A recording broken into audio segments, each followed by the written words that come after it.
Olá, seja muito bem-vinda, muito bem-vindo ao Folha Entrevista desta semana, que vai falar sobre a prisão em segunda instância, os questionamentos que parte da população tem feito ao Supremo Tribunal Federal e outras questões relacionadas ao direito. Vamos conversar com a presidente da Ordem dos Advogados do Brasil aqui em Londrina, a advogada Vânia Queiroz, primeira mulher a presidir a entidade na cidade. Doutora Vânia, muito obrigado pela sua participação aqui no Folha Entrevista. Obrigada, eu que agradeço. Bom dia a todos. Eu que agradeço a deferência de estarem aqui comigo. E a doutora Vânia que assumiu a entidade no começo deste ano, né, doutora Vânia?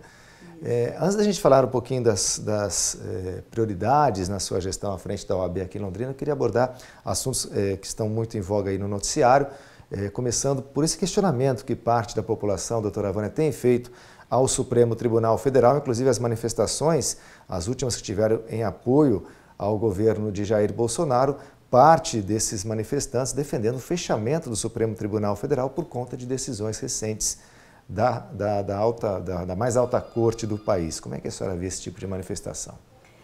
Bom, eu vejo de uma forma assim bem clara que o clamor da população ele é natural dentro de um processo político que nós vivemos, onde a corrupção ela está escancarada, é endêmica.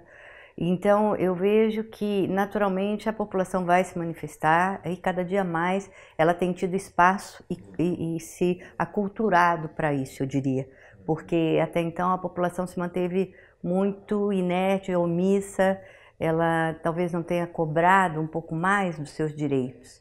E hoje ela está indo às ruas, ela está se manifestando, ela sabe que existe as possibilidades de impeachment, como já tivemos dois impeachments de presidentes do país. Então isso está dando à sociedade uma segurança maior de buscar os seus anseios perante as instituições, eu diria. E o Supremo é uma instituição suprema, como o próprio nome diz, é ele o guardião das leis. Então eu vejo que o ataque que está sendo feito é porque realmente tem existido aí conflitos nas votações, tem existido vários conflitos com aquilo que a própria lei né, nos confere, dentro de um contexto da constitucionalidade, das leis ordinárias, leis federais, que têm que ser respeitadas, né? Bom, algumas das decisões mais polêmicas recentes do Supremo Tribunal Federal, a questão da prisão em segunda instância, que acabou sendo usada, né, no caso do ex-presidente Lula, e o indulto, né, do Michel Temer, do ex-presidente Michel Temer, no final do mandato dele, aliviando os crimes de corrupção, né, no chamado colarinho branco. Como é que a senhora também avalia essas decisões? Eu avalio da seguinte forma: a OAB ela se posiciona muito com relação à constitucionalidade. Então há um papel muito forte da ordem de sempre não só observar o clamor popular.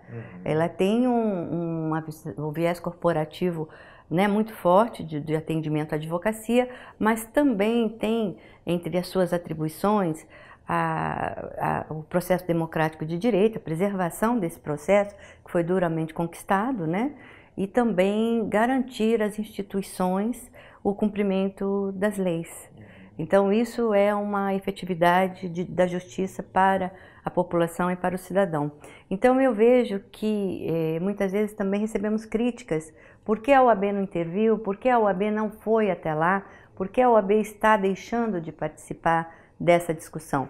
Mas a legalidade para nós ela está em primeiro lugar no momento que nós avaliamos se é o caso da OAB intervir em determinados temas, especialmente esses polêmicos que a população conclama.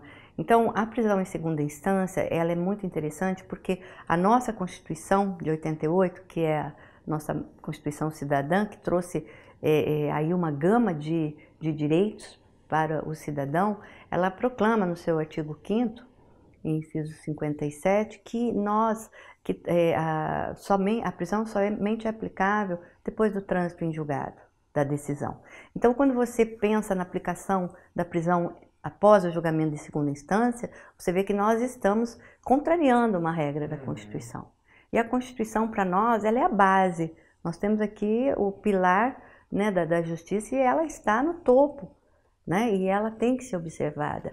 Lógico que há um processo que nós temos que observar com harmonia, né, também todo o contexto do que vivemos. Agora, eu vejo que a prisão de segunda instância, ela já foi aplicada pelo Supremo Tribunal por muito tempo. Depois, ela, por um período, ela parou um pouco de ser, né, aplicada da forma que foi aplicada agora com relação ao presidente Lula e passou a ser aplicada, né, para os demais casos. Por quê? O princípio da inocência, ele não permite concluir que até o final do processo, trânsito em julgado, será necessário aguardar-se. Por quê? Porque o Supremo Tribunal Federal, ele vai analisar o caso, mas já não mais na questão das provas. As questões das provas, elas serão analisadas até o segundo grau. Então, o que se presume é que há uma convicção até o segundo grau, que ali houve a prova absoluta que foi condenatória ou não, né?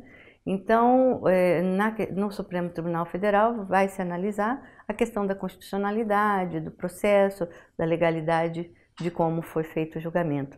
Então, por isso, essa aplicação da prisão em segunda instância.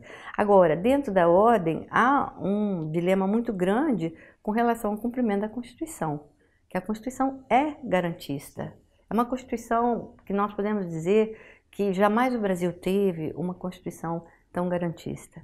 Então, se nós queremos preservar essa Constituição garantista, nós temos também que observar que, embora o clamor desse caso específico que vivemos, com relação a um presidente que se envolveu numa questão bastante ampla, né, na corrupção ativa dentro da função, nós temos que analisar que dentro desse contexto penal, nós temos aí milhares de pessoas na mesma situação.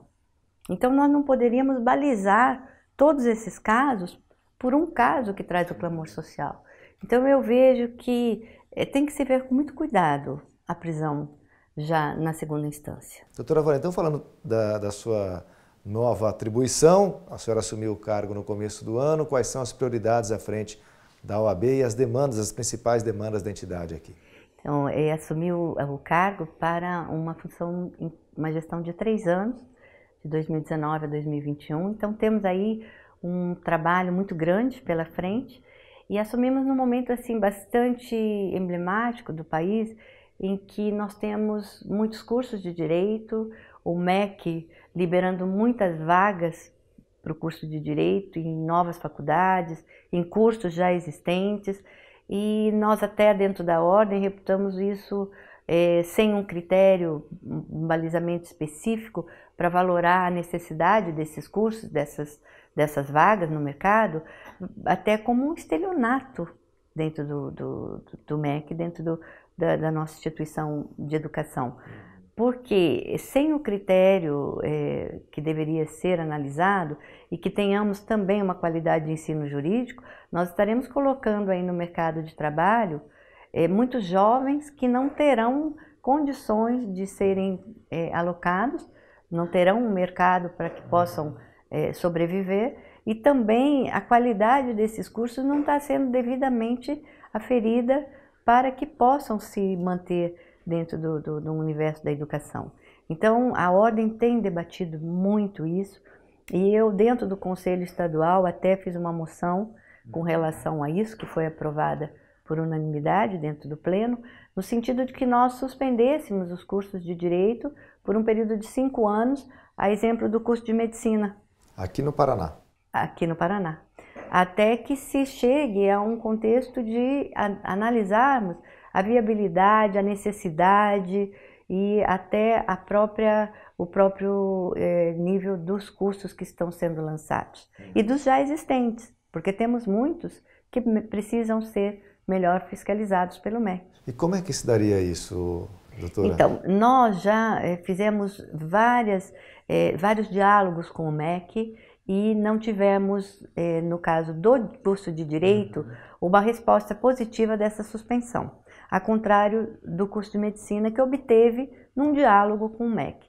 Então nós vemos que aí há um contexto diferente com relação ao curso específico de Direito. E nós vemos assim que o estudante, muitas vezes, ele faz um sacrifício imenso para fazer aquele curso, ele vai se valer de bolsas, né, do governo, ele vai se valer de bolsas de financiamento, e então ele vai ali criar uma dívida para ele próprio e muitas vezes depois ele não vai conseguir se inserir no mercado de trabalho e poder administrar essa situação. Então hoje nós vemos advogados sendo motorista de táxi, sem nenhum demérito à profissão, sendo motorista de Uber. Eu tenho casos práticos, próximos, de advogada que trabalha comigo, que o esposo é formado e está trabalhando com Uber. Então, eu vejo que não é essa a finalidade de formarmos profissionais que não vão ter um mercado de trabalho e vão ter que se inserir dentro de um mercado onde não é necessário, né, o curso de direito e essa formação que ele está buscando e que ele está investindo esforços, estudos e sacrifícios, às vezes até familiares, para que ele possa se formar e atuar como profissional advogado no mercado. Bom, a área da senhora é o direito trabalhista. Vocês percebem, não sei se a OAB tem esse levantamento ou pela percepção mesmo do exercício da profissão no dia a dia, o que os jovens advogados, os recém-formados, que área eles mais têm procurado? Há um crescimento de uma determinada área em relação a outra no direito? Sim, hoje? Nós já tivemos um período onde o jovem buscou muito a advocacia trabalhista. Ele já saía da faculdade, fazendo o exame de ordem, já buscando esse viés trabalhista. Hoje nós vemos que está havendo uma mudança também pela reforma que houve na Justiça, na lei trabalhista, na nossa CLT, que restringiu muito, né, a atuação do advogado e reduziu muito o volume de processos no âmbito trabalhista. Até há uma estatística que nós tivemos uma redução no país de 50% dos processos trabalhistas que antes eram ajuizados. Então hoje eu vejo que o jovem está buscando muito a área penal. Ele está buscando muito se especializar como advogado criminal. Aqui em Londrina mesmo, Aqui em Londrina mesmo nós temos um crescimento enorme de advogados jovens, muito jovens, atuando na área penal, na área criminal. E como nós temos a advocacia dativa no Paraná, por força de uma lei estadual, suprindo a deficiência do Estado com relação ao defensor público, que o réu tem direito, né? E que é um déficit, é um déficit. Aqui em Londrina também, né, Nossa, um déficit imenso. Então há uma lei estadual que foi viabilizada na última gestão da OAB, do Dr. Noronha, e com o governo do Estado e a PGR, Procuradoria-Geral do Estado, onde conseguimos consolidar uma lei estadual em que os advogados são nomeados através de uma lista, em que a OAB também participa, e essa nomeação é feita pelos juízes, cumprindo uma listagem onde ele não pode haver privilégios de um ou outro, nomeando profissionais para a defesa dos réus. E isso tem sido um fomento de trabalho para esse jovem e tem dado a eles um incentivo maior para a área criminal, porque é onde a demanda é maior da advocacia dativa e necessidade de advogados. Então, inclusive na minha gestão, nós estamos fazendo convênios, inclusive firmamos um convênio com a FEMPAR, que é a escola do Ministério Público Estadual, e iniciaremos um curso agora de Tribunal do Júri, preparando esses jovens para que eles possam estar habilitados a fazer, né, a defesa do nomeado, do réu nomeado para a defesa, num tribunal de júri. Por quê? Percebemos uma deficiência muito grande, porque na faculdade não é dado essa matéria prática de tribunal de júri. Então, como suprirmos isso para que ele tenha êxito, para que ele tenha sucesso profissional e possa defender à altura o réu, porque esse é o nosso dever. O advogado, independente do réu preso ou réu solto responder a um crime, ele está sendo acusado pelo Estado e nós, como advogados, independente da culpa ou não, ele tem o direito à ampla defesa. Então, os advogados têm que estar à altura habilitados para atender da melhor forma o cidadão. Tá certo. Eu conversei com a advogada trabalhista Vânia Queiroz, ela que é a primeira presidente mulher da OAB Londrina. Doutora Vânia, muito obrigado pela sua participação no Folha Entrevista. Obrigada, eu que agradeço e saúdo aí todos os ouvintes da Multi TV e desejo a vocês sucesso nas entrevistas e nos trabalhos. Obrigado. Eu aguardo você para o próximo programa. Até lá!